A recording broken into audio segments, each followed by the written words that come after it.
नमस्कार साथीहरु, नियमित रूपमा नेप्सेको अपडेट र तपाईहरुको अनुरोधमा एउटा कम्पनीको विश्लेषण गर्ने क्रममा आज पनि म तपाईहरु समक्ष उपस्थित भइसकेको छु र आजको भिडियोमा नेप्सेको जानकारी गराउनुको साथसाथै जाल्पा लघुवित्तीय संस्था लिमिटेड जो भर्खरै आईपीओ जारी गरेर आएको र निरन्तर रूपमा यो कम्पनीको मूल्य बढिराखेको छ, रिपोर्ट पनि राम्रै प्रकाशन गरेको छ। यो कम्पनीको अहिलेको अवस्था कस्तो छ भन्ने बारेमा आजको भिडियोमा चिरफार गर्ने जमर्को गरेको छु र अब ढिला नगरिकन आजको भिडियोतर्फ तपाईहरुको ध्यान केन्द्रित गर्न चाहन्छु। आजको नेप्सेको अवस्थालाई यो मेरो लगानीको फेयर इन ग्रिड मिटरबाट हेर्दाखेरि लगानीकर्ताको मनोबल फेरि खस्कँदै गइराखेको अवस्था देखिराखेको छ। हिजो दोहोरो अङ्कले बढेको बजार आज फेरि दोहोरो अङ्कले घटेर यो सुई चाहिँ 29.14 मा आइपुगेको छ, जबकि हिजो 30.24 मा थियो। यसरी लगानीकर्ताको सबै न्यूजहरू बजारमा पोजिटिभ हुँदा हुँदै पनि यो लगानीकर्ताको सेन्टिमेन्ट किन घटिराखेको छ भन्दा एउटा प्रमुख कारण तपाईहरुलाई म जानकारी गराउन चाहन्छु।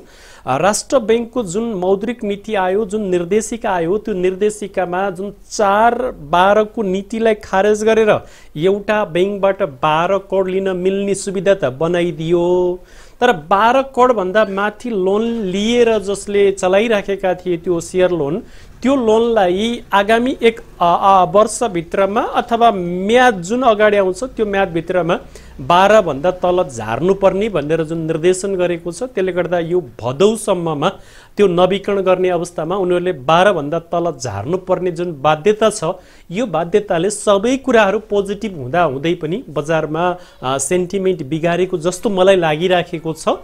अब म आजको नेप्सेको अवस्था कस्तो छ भनेर तपाईलाई जानकारी गराउनेमा आज नेप्से 2106.15 मा गएर बन्द भएको छ, 0.83% ले घटेको छ। सबै सब इन्डेक्सहरू पनि घटेका छन्। ट्रेडिङ सबै सेक्टरहरू आज रातामै रहेछन्। एउटा म्यानुफ्याक्चरिङ, प्रोसेसिङ र म्युचुअल फन्ड मात्रै हरियो रहेछ आज भने। सबैभन्दा बढी घट्ने इन्भेस्टमेन्ट सेक्टर रहेछ, त्यस्तै गरी होटल एन्ड टुरिज्म रहेछ, फाइनान्स सेक्टर रहेछ, लाइफ इन्सुरेन्स सेक्टर रहेछ। यी सेक्टरहरू आज धेरै घटेका रहेछन् भने आजको दिनमा टप गेनरमा 1 नम्बरमा चाहिँ गुराँस लघुवित्तीय संस्था लिमिटेड, दोस्रोमा युनिलिभर लिमिटेड रहेछ, तेस्रोमा आरबीबी म्युचुअल फन्ड, समता लगायतका कम्पनीहरू। आज जाल्पा जुन कम्पनीको आज हामीले चिरफार गर्न गइराखेका छौँ, यो पनि टप गेनरमा पर्न सफल भएको रहेछ। त्यस्तै गरी टप लुजरमा आज जेएफएल भनेको जानकी फाइनान्स, त्यस्तै गरी एनआइसी एसिया सिलेक्टेड फन्ड, त्यस्तै गरी एसपीडीएल, एएलआइसीएल, केआरबीएल, एमएसएनएल जस्ता कम्पनीहरू आज गुमाउने कम्पनीमा रहेछन् भने फेरि पनि टप टर्नओभरको 1 नम्बरमा शिवम नै परिराखेको छ। यसरी निरन्तर रूपमा यो प्रमोटरहरूले शिवमको शेयर फाले गर्दाखेरि टप टर्नओभरमा निरन्तर रूपमा शिवम परिराखेको छ। र यो भिडियो मार्फत म के आह्वान गर्न चाहन्छु सम्बन्धित निकायलाई भने यसरी प्रमोटरहरूलाई सबै शेयर फाल्न दिने हो भने भोलि त्यो कम्पनी सञ्चालन गर्ने सञ्चालक को भएर बस्ने, कम्पनी त ध्वस्त हुन सक्छ, आम लगानीकर्ताहरू फस्न सक्छन्। कारण 49 र 51 को जुन रेसियो छ त्यो कायम गरेर अगाडि बढ्नुपर्ने हुन्छ, नभए सबै प्रमोटरहरू शेयर बेच्दै निक्लदै गर्ने हो भने अहिले जुन शिवमको अवस्था भइराखेको छ भोलि अरू कम्पनीको पनि त्यही अवस्था हुन सक्छ। त्यसकारण तुरुन्तै यो नियमलाई कार्यान्वयन गर्नको लागि नियामक निकाय समक्ष भिडियो मार्फत अनुरोध गर्न चाहन्छु। नबिल दोस्रो टर्नओभरमा रहेछ, सीआईटी, एनएचपीसी, एसडीएल यो पनि निरन्तर रूपमा परिराखेको छ। यसको 4th क्वार्टरको रिपोर्ट आउन बाँकी छ, एकदमै राम्रो रिपोर्ट आउँछ भन्ने चर्चा बजारमा छ। अफी, नेस्टो एक सानो क्याप भएको माइक्रो फाइनान्स पनि निरन्तर रूपमा टर्नओभरमा परिराखेको छ। यसबाट लगानीकर्ताले राम्रै बोनस आउँछ भन्ने आशाले गर्दाखेरि यो कम्पनीमा पनि बाइङ प्रेसर र टर्नओभर परिराखेको छ। NIC Asian bank limited promoter share, त्यस्तै गरी यूपीसीएल, एचआईडीसीएल लगायतका कम्पनीहरू आजको दिनमा टप टर्नओभरमा रहेछन् भने टप सेक्टरमा हाइड्रो पावरै छ अझै पनि।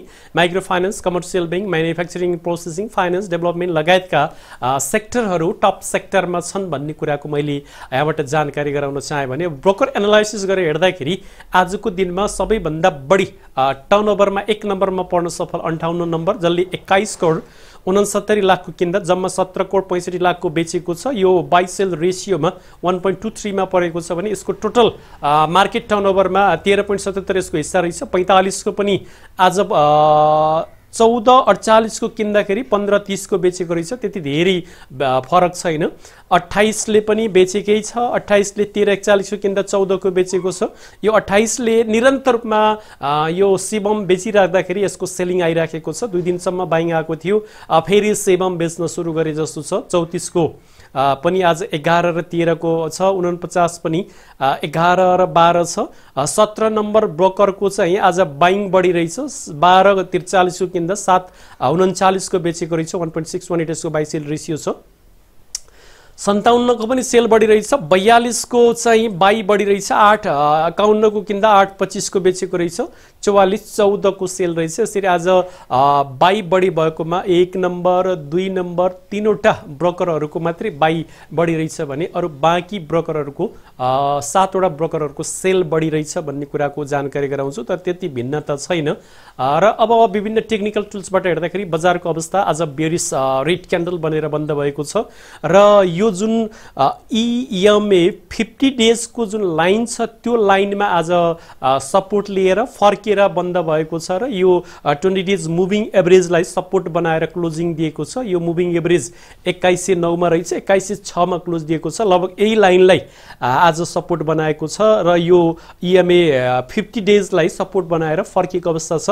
अब हामी जबसम्म यी दुईटा लाइनलाई क्रस गरेर तल क्यान्डल जाँदैन तबसम्म आतिनुपर्ने आवश्यकता रहँदैन। यहीबाट बजार फर्किन सक्ने अवस्था रहन्छ। मैले अगाडि नै भने माहौल एकदमै पोजिटिभ छ। एउटा मात्रै जुन 4-12 भन्दा जुन 12 करोड भन्दा बढी लोन लिएकाले लोन मिलान गर्दाखेरि सेलिङ प्रेसर आएर नि बजार चाहिँ सबै कुराहरू पोजिटिभ हुँदा हुँदै पनि बढ्न सकिरहेको अवस्था छैन भन्ने कुरा हामीले बुझ्नुपर्ने हुन्छ।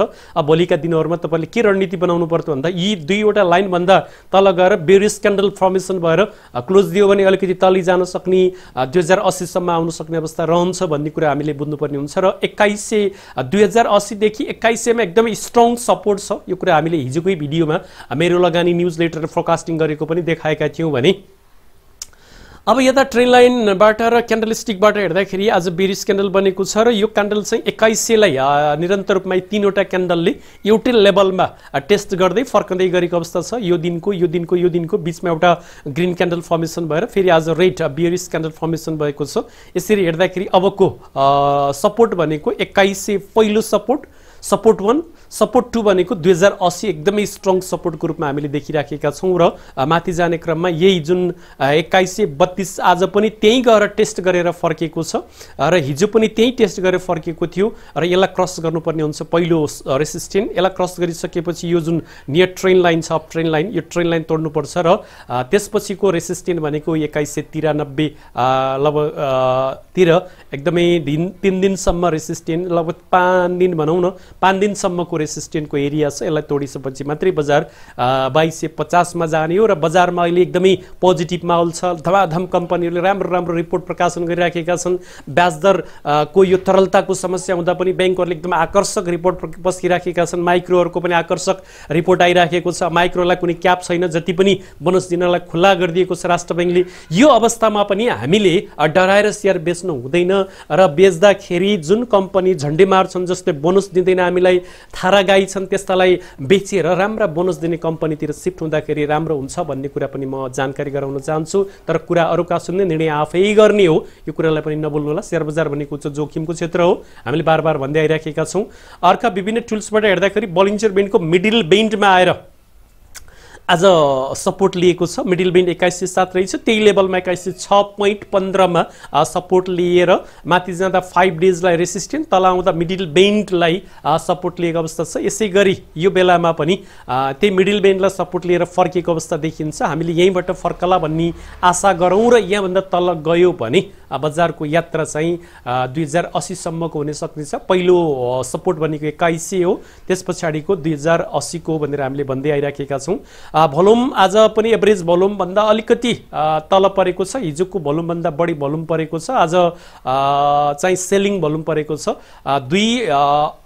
80 जतिको आज भोल्युम परेको छ, 280 भन्दा माथिको भोल्युम परेको छ। यो भनेको एभरेज भोल्युमको नजिकै हो, तर बजार घटेको बेलामा भोल्युम घट्नु पनि त्यति नराम्रो मानिदैन, तर हिजोको भन्दा आज भोल्युम बढेको छ। यसबाट अलि सेलिङ आएको हो कि भन्ने संकेत भोल्युमले दिइराखेको छ भने आरएसआई चाहिँ न्युट्रल जोनमै छ, अहिलेसम्म 51 मा छ, 50 भन्दा तल गइसकेको छैन। आरएसआई न्युट्रल जोनमै बसिराखेको छ डेको आरएसआई भने 1 आवरको टाइम फ्रेमबाट हेर्दाखेरि लास्टमा चाहिँ यसले 1 आवरमा पनि तलै रहेछ, 36 ओभरसोल्ड तिरै पुगिसकेको रहेछ, 40 भन्दा तल पुगेको रहेछ 1 आवरको आरएसआई। यता 1 आवरमा चाहिँ यसले आज मिडल बेन्डलाई रेसिस्टेन्ट लिएको अवस्था देखिन्छ। 1 आवरमा चाहिँ यस्तो अवस्था देखिराखेको छ भने 1 आवरमा चाहिँ एमएससीडी फेरि यहाँबाट क्रस गर्न खोज्दाखेरि फेरि टच भएर तलै गएको अवस्था देखिन्छ। माथि फर्कन जिरो लाइन भन्दा माथि हिस्टोग्राम बार बन्न सकिराखेको छैन, फेरि लम्बिने क्रम सुरु भएको छ। 1 आवरबाट हेर्दाखेरिको अवस्था यस्तो देखिन्छ भने डेबाट आज नेगेटिभ दिएको छ, यसले बेरिस क्रसओभर गरेको छ। हिस्टोग्राम बारहरू जिरो लाइन भन्दा तल बनेका छन्। यो यसरी बेरिस क्रसओभर गरिसकेपछि पनि तुरुन्तै बाइङ सिग्नल यतातिर दिएको पनि छ र भोलिको मार्केट हामीले हेर्नुपर्ने हुन्छ र 2080 को लेभलमा आएर नै मार्केटले टेस्ट गरेर फर्कन सक्ने अवस्था पनि रहन्छ। 2100 मा टेस्ट गरेको छ निरन्तर रूपमा, 2100 आज पनि 2103 सम्म आएर फर्केको छ। यसरी हेर्दाखेरिको अवस्था यस्तो देखिन्छ भन्ने कुरा मैले जानकारी गराएँ। अब तपाईहरुको रणनीति भनेको 2080 को जुन छ स्ट्रङ एउटा रेसिस्टेन्ट, त्यो सपोर्टलाई हेरेर भोलिको दिनमा 2100 र 2080 देखि 2100 को लेभललाई हेरेर मात्रै बाइ सेलको डिसिजन गर्नु होला। 2100 भन्दा माथिबाटै बुलिश क्यान्डल सहित फर्क्यो भने बाइ, 2100 भन्दा तल अथवा 2080 भन्दा तल गएर बेरिस क्यान्डल सहित फर्मेसन भयो भने सेलको रणनीति लिनु होला भन्ने कुराको म जानकारी गराउन चाहे यो टुल्सबाट। भने अन्य टुल्सबाट हेर्दाखेरि पनि जस्तै पिभोट पोइन्टको लाइनमा आएर यो पिभोट पोइन्ट चाहिँ 2079 मा छ, त्यही लाइनमा बजारले सपोर्ट लिइराखेको अवस्था देखिन्छ। त्यहाँभन्दा तल नजाला भनेर आशा गरौँ। यही 3 दिनसम्म यही क्यान्डलहरू यही लाइनमा आएर ठोकिएका छन् भने यो स्ट्रङ सपोर्टको रूपमा यो पिभोट लाइन देखिराखेको छ। योभन्दा तल नजाला भन्ने आशा हामीले गरिराखेका छौँ भने पिभोट लाइनबाट हेर्दाखेरि यस्तो छ। यता चाहिँ यो सुपर ट्रेनबाट हेर्दाखेरि सुपर ट्रेनले सेल सिग्नल दिइराखेको छैन, अझै पनि बाइ सिग्नलै छ। सुपर ट्रेनलाई क्रस गरेर क्यान्डलहरू माथि नै गइराखेका छन् र निरन्तर 3 दिनसम्म एउटै लेभलमा क्यान्डलहरू फर्मेसन भएका छन्। सुपर ट्रेनले पनि हामीलाई सेल सिग्नल दिइसकेको अवस्था छैन भने अर्को इचिमो क्लाउडबाट हेर्दाखेरि पनि बजार पोजिटिभै छ। क्यान्डलहरू यो क्लाउड भन्दा माथि नै छन्। यो कन्भर्जन लाइनलाई चाहिँ तोडेर तल गएका छन्, तर बेस लाइनलाई पनि तोडेका छैनन्। र अर्को कुरा हामीले यो कुरा कसरी बुझ्नु पर्यो भन्दाखेरि यो बेस लाइन जबसम्म क्रस गरेर तल जाँदैनन् क्यान्डलहरू तबसम्म हामी आत्तिनु पर्दैन। यो जोन पनि क्लाउडको जोन पनि फुक्दै सुरु गरेको छ, फुक्न सुरु गरेको छ र क्यान्डलहरू क्लाउड भन्दा माथि नै भएको हुनाले अझै आत्तिनु पर्ने आवश्यकता छैन भन्ने कुराको म जानकारी गराउन चाहन्छु। यसरी विभिन्न टेक्निकल टुल्सबाट हेर्दाखेरि बजारमा चाहिँ एउटा नेगेटिभ सेन्टिमेन्ट त्यो 12 करोड भन्दा तल ल्याउनु पर्ने बाहेक अरु सबै पोजिटिभ कुराहरू छन्।